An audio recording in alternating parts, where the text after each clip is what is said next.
Amis du bricolage, amis de la débrouille, bonjour. Si vous aussi vous êtes tombé par hasard sur ma chaîne, eh ben je vous dis bonjour aussi. La semaine dernière, on a fait un tuto sur les robinets flotteurs de chasse et je vous avais promis qu'on ferait un tuto sur les mécanismes de chasse. Donc j'ai reçu mes joints de remplacement. Donc je vais pouvoir attaquer mon tuto sur les mécanismes de chasse. Alors, comment ça va se passer? On va aller dans le garage, on va faire une explication.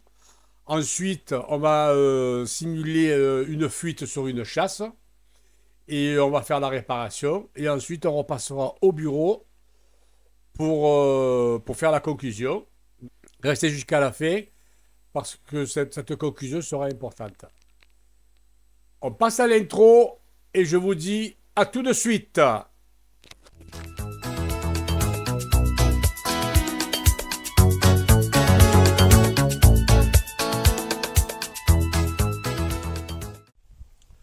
Alors nous voilà au bureau. Amis de la débrouille. Je vais vous donner quelques explications sur les mécanismes de chasse. Je vais vous en présenter plusieurs. Mais on va travailler sur deux marques spécialement. Pourquoi? Parce que je trouve que ces deux marques que je vais vous donner, c'est les marques que l'on trouve de partout, dans les grandes surfaces, sur Internet, etc., etc. Et c'est des marques que l'on répare très très facilement. Voilà. Je vais vous parler du Siamp et du Wirkin. Alors, pourquoi ces deux marques? Ben parce que je les utilise depuis des années et je trouve que c'est les plus fonctionnels. Alors, de quoi est constitué un mécanisme de chasse? Voilà, là vous avez un Wirkin, d'accord? Et là vous avez un Siamp. C'est deux marques différentes. Et dans le Siamp, vous avez une dizaine de modèles, bien entendu. Et dans le Wirkin, pareil. Alors pourquoi j'ai choisi ces deux marques? Vous allez voir, c'est très facile à comprendre.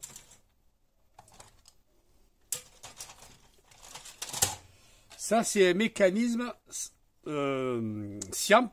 Il est tout neuf, complètement neuf. Je ne l'ai jamais utilisé. Bon. Alors pourquoi j'ai ça de réserve? Parce que sur mon parc, j'ai pratiquement le 80% de mes mécanismes de chasse, c'est des Siamp, d'accord? Et j'en ai quelques-uns où c'est du Wirkin, donc il me faut un peu de tout.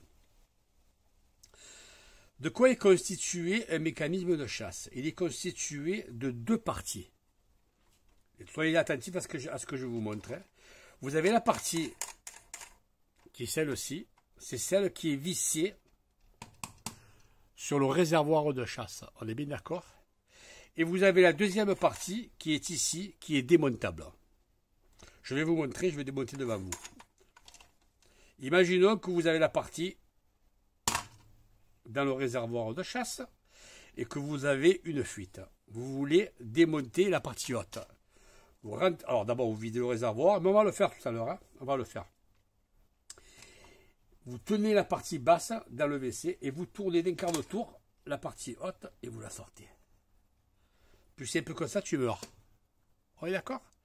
Ça, c'est la partie qui va rester dans le réservoir. Qu'est-ce qu'il peut y avoir comme problème? Il peut y avoir qu'un seul problème, un seul. C'est que le jouet, il est mort.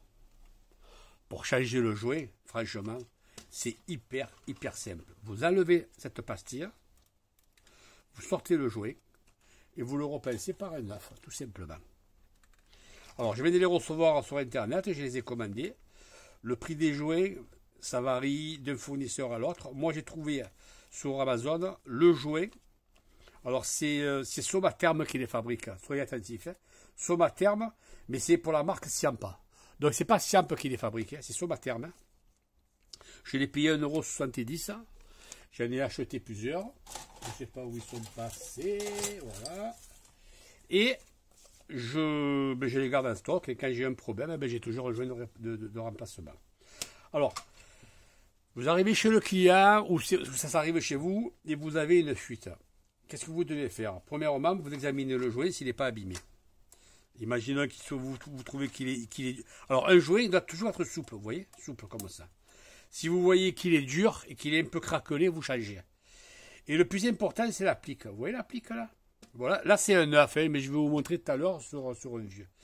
Cette applique, elle doit toujours être lisse. Quand vous passez le doigt, ça doit être lisse. Si c'est formé du calcaire, il faut l'enlever. Comment vous allez enlever le calcaire? Je vais vous le montrer aussi. Voilà. Donc, on va ranger le neuf et on va sortir un vieux maintenant. Hop.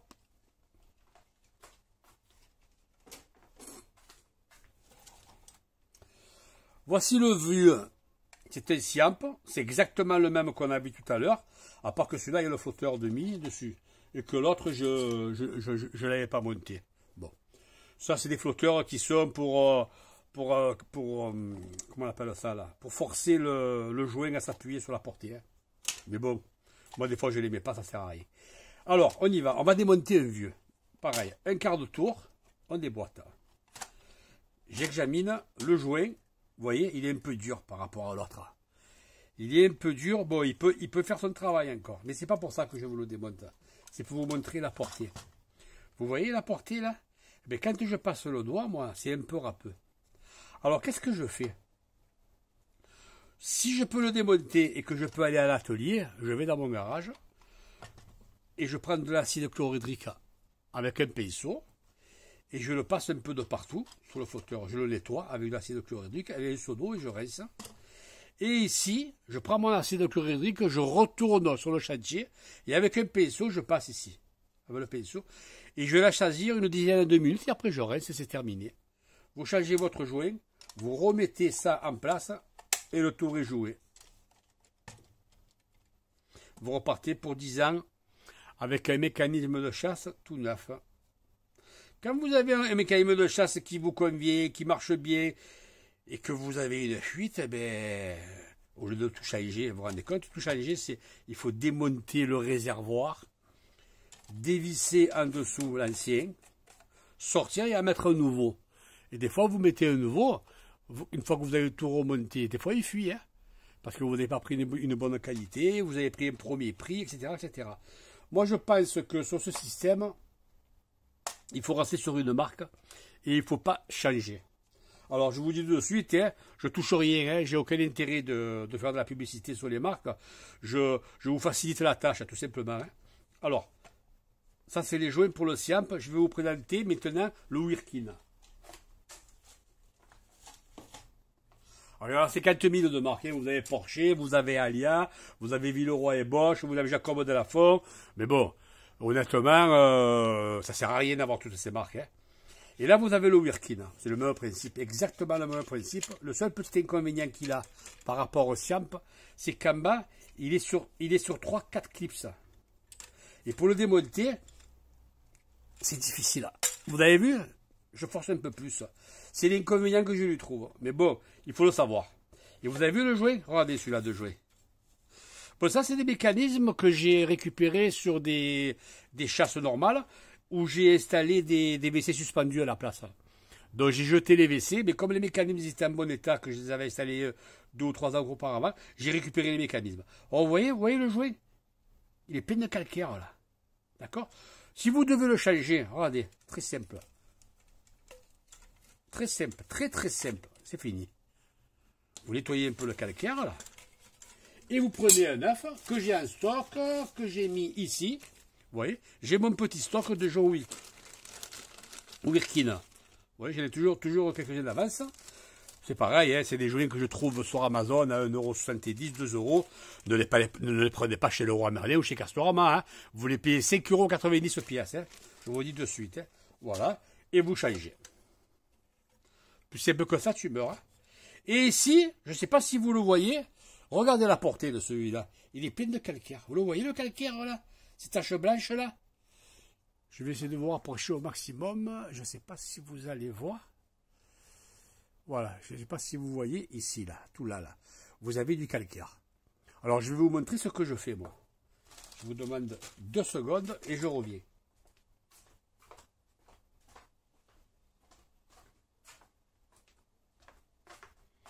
Voilà, un petit peu d'eau, un pinceau et mon acide chlorhydrique que j'ai toujours en réserve. Alors, regardez le jouet. Vous allez me dire, si je le trempe sous l'acide chlorhydrique, je veux le tuer, le jouet. Je vais vous montrer que non. Vous le trempez. Vous voyez comment ça mousse? Ça veut dire que l'acide fait son travail. Vous tournez. Bon, moi, je ne mets pas trop les doigts dedans, mais vous pouvez mettre les doigts, vous risquez rien. Hein. Vous n'allez pas mourir. Hein. Vous prenez un morceau de plastique, ce que vous voulez.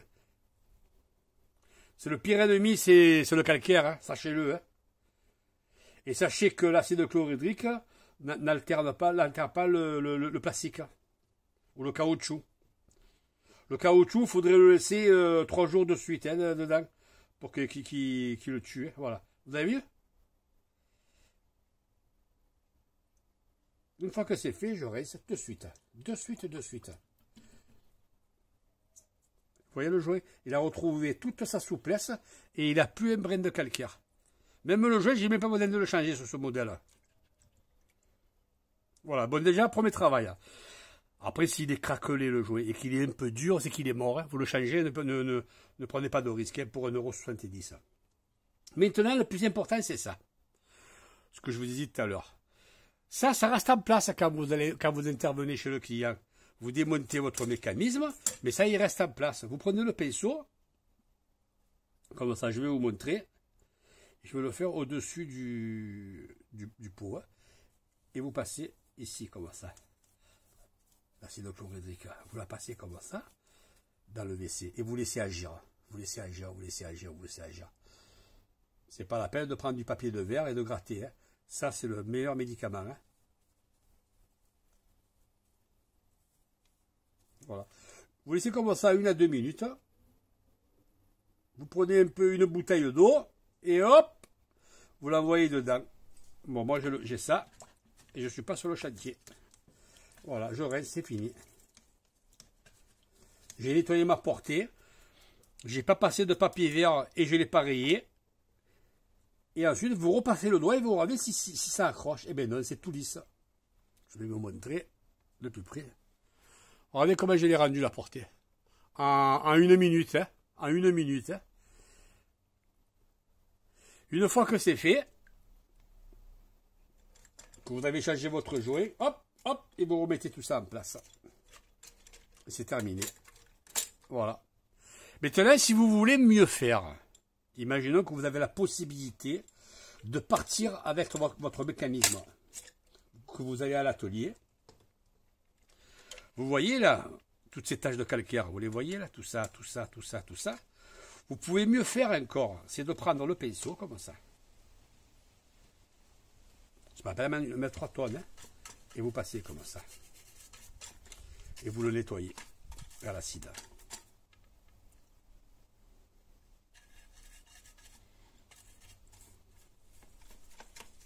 Bon, là j'ai pas pris un seau, il faut prendre un gros seau pour le faire.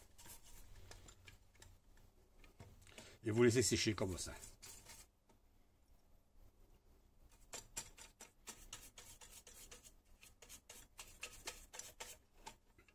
Bon, c'est pas le plus important ça. Hein. Le plus important c'est le joint et la portée, rien d'autre. Hein. Vous n'êtes pas obligé de le faire ça. Alors, c'est vrai que j'ai toujours quelques mécanismes d'avance. Quand je vais chez un client qui est un peu loin, je fais comme pour le robinet flotteur. Si vous avez vu la vidéo sur le robinet flotteur, hop, je change de suite et je m'en viens. Là, je fais pareil.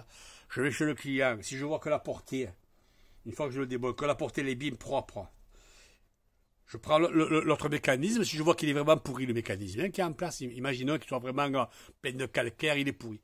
Je prends un que j'ai récupéré, je le mets, clac, clac, je fais mes essais, ça marche. Et quand j'arrive à mon atelier, je fais ce que vous voyez maintenant. Maintenant, si j'ai le temps, que je suis chez les clients et que j'ai porté mon pot d'acide, je peux le faire chez le client. S'il a un seau, vous lui demandez un seau, vous le mettez dans le jardin ou sur la terrasse, et vous le faites chez le client. Bon, pas un peu plus de temps, bien sûr, mais vous avez fait du très très bon travail. D'accord? Voilà. Le plus important, je répète, c'est le joint et la portée. Et c'est fini. Allez, je vais le rincer, ça. Je vais le rincer au robinet, je reviens. Vous savez, je vais vous dire une chose, même le mécanisme, s'il est vraiment très vieux, eh bien, vous arrivez à le récupérer, croyez-moi.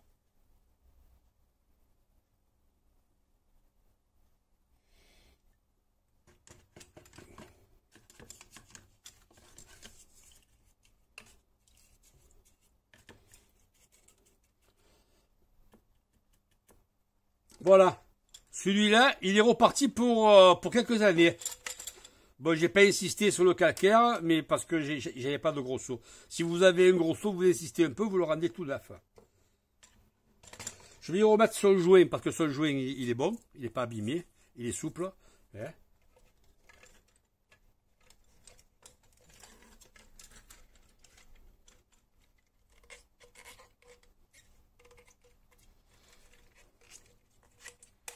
Voilà.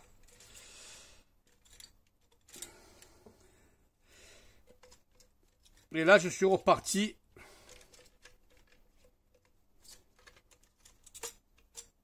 Voilà. Je suis reparti sur un mécanisme tout neuf. Ben, tout neuf. Façon de parler. Le problème qu'il y a au Wirkin, que j'aime pas par rapport au Siams, c'est que les flotteurs sont en polystyrène.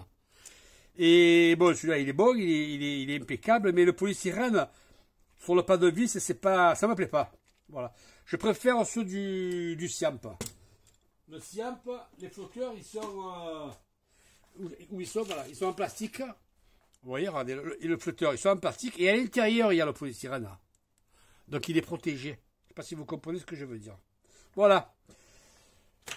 Alors, qu'est-ce qu'on va faire maintenant? On va tout ranger, et on va aller faire un dépannage. On va simuler une fuite sur un réservoir de chasse, et on va faire ce que je vous ai dit. Ok? Allez, on y va, c'est parti. Voilà. Donc, on se trouve chez le client. Bon, c'est le même WC que la dernière fois quand on a fait la démonstration sur le robinet flotteur. Hein. Bon, on a pris le même WC, c'est pas grave. Alors, imaginons qu'on vous appelle, qu'on vous dit que la personne vous dit, vous comprenez, j'ai des consommations d'eau énormes, etc., etc. Ça peut être deux problèmes quand on a des consommations d'eau. C'est des fois c'est le chauffe-eau, le groupe de sécurité, mais le 80% c'est les WC qui fuient. Et quand un WC fuit, vous vous en rendez pas compte, parce que vous n'entendez pas le coup, parce que ça fuit doucement, doucement, doucement. Alors comment on fait pour savoir s'il y a une fuite? Déjà, vous prenez une feuille de papier comme ça. On va le faire en live. J'espère que la cliente n'a pas tiré la chasse. Et on va voir s'il y a une fuite d'eau. On prend le papier et on le place au-dessus de la corniche. Vous voyez comme ça là? Regardez. Vous voyez? S'il y a une fuite, le papier va boire, il va être tout mouillé de suite. Faites ça tout autour. Bon. Imaginons qu'il y ait une fuite et que le papier, il se mouille. Il peut y avoir deux cas de figure de fuite. La première, c'est le robinet flotteur. Je répète ce que je vous ai dit la dernière fois. La première, c'est que le robinet flotteur ne ferme pas et que l'eau passe par la surverse du mécanisme. Mais si ce n'est pas le flotteur, que le flotteur marche bien, ça veut dire que c'est le mécanisme qui fuit. Et s'il fuit, ça peut être que le jouet, ça peut être rien d'autre. Hein. Voilà. Donc, on simule une fuite, on arrive, on voit l'eau qui coule, qu'est-ce qu'on fait? Premier travail, on ferme le robinet d'arrêt. On le fait en live, on le fait ensemble, hein. D'accord?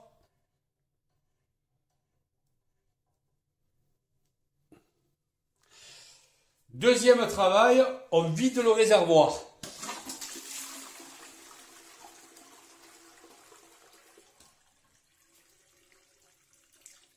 Troisième travail, on dévisse le bouton qui tient le couvercle aussi. Voilà. Pour la côté. Voilà. On va enlever le réservoir, le couvercle du réservoir. Et là, on a accès. On a accès. Alors, qu'est-ce que j'ai comme mécanisme? Alors, le flotteur, on a fait l'autre fois le tuto, donc ça n'est pas du flotteur, on le sait, ça a été réparé. On se retrouve avec le mécanisme, je ne sais même pas le modèle que c'est, je ne sais pas si c'est un Siamp ou un Wirkin, je n'ai aucune idée. Quoi qu'il en soit, je baisse la bata et je vais essayer de le démonter d'une seule main parce que j'ai la caméra de l'autre. Voilà, vous avez vu? hop, un quart de tour, et je le tire et je le sors. Qu'est-ce que j'ai mis pour faire ça, entre nous? J'ai mis 30 secondes, même pas. Vous avez vu celui-là? Il n'a pas le petit flotteur qui appuie pour plaquer le jouet. C'est pour ça que tout à l'heure, je vous ai dit, des fois, je ne l'aimais pas. Alors, ah ben c'est un siamp. Voilà, donc, c'est un siamp. Qu'est-ce que je regarde? Je regarde le jouet pour savoir s'il est souple, ben il est souple. S'il n'est pas craquelé. Et s'il n'y a pas de calcaire. Eh ben il n'y a aucun de tout ça. Ok, mais imaginons que le jouet il soit craquelé, etc., etc. Ben vous le changez comme je vous ai montré à l'établi. Hein, on est bien d'accord. Hein? Et par contre, ce qui est le plus important, c'est la portée en bas. Vous voyez la portée là? Celle-là, on en a parlé tout à l'heure. Ben, elle est nickel. La portée, ça veut dire que si elle est nickel, ça veut dire que je l'ai fait il n'y a pas longtemps. Voilà, la portée, elle est bonne. Il n'y a pas de calcaire. Mais imaginons que vous mettez votre doigt et que vous vous rendez compte que la portée est abîmée. Pas abîmée, qu'elle est pleine de calcaire. Eh bien, qu'est-ce que vous faites? Vous prenez l'acide chlorhydrique avec un pinceau, vous le passez. Ça vous prend 2 ou 3 minutes. Vous laissez agir et vous rincez. Voilà. Quand c'est fait, vous reprenez le mécanisme et vous le remettez en place. Pareil, hein, vous en avez pour...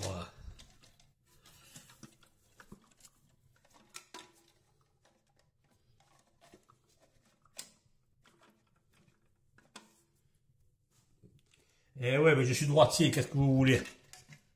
Je vais faire le jeune, travailler la main gauche. Voilà. Hop. Et je le reclipse. Et c'est fini. Vous avez entendu le clic? C'est terminé. Une fois que tout ça c'est fait, pour savoir si on n'a pas fait de conneries, ce qui peut arriver, hein, on remplit avant de mettre le réservoir, le couvercle du réservoir. Voilà.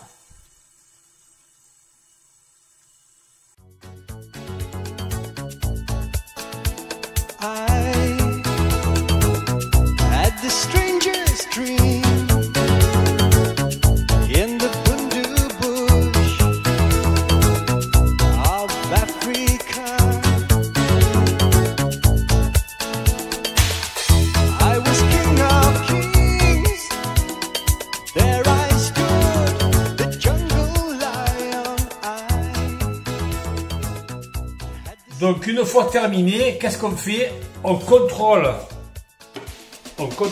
encore une fois avec un morceau de papier s'il y a une fuite.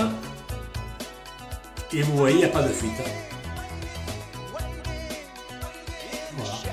Avec un de papier, on voit que l'eau ne coule plus et qu'il n'y a pas de fuite. À ce moment-là, vous pouvez remettre le couvercle à sa place. Voilà. Finalement, je ne ferai pas de conclusion parce que la conclusion, elle se fait sur le terrain. Hein.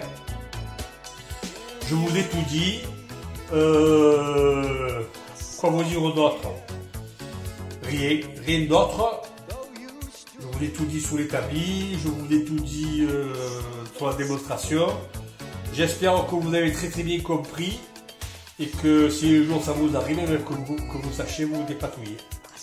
Je vous dis au revoir les amis, à bientôt. Ce tuto se termine et je vous dis à bientôt.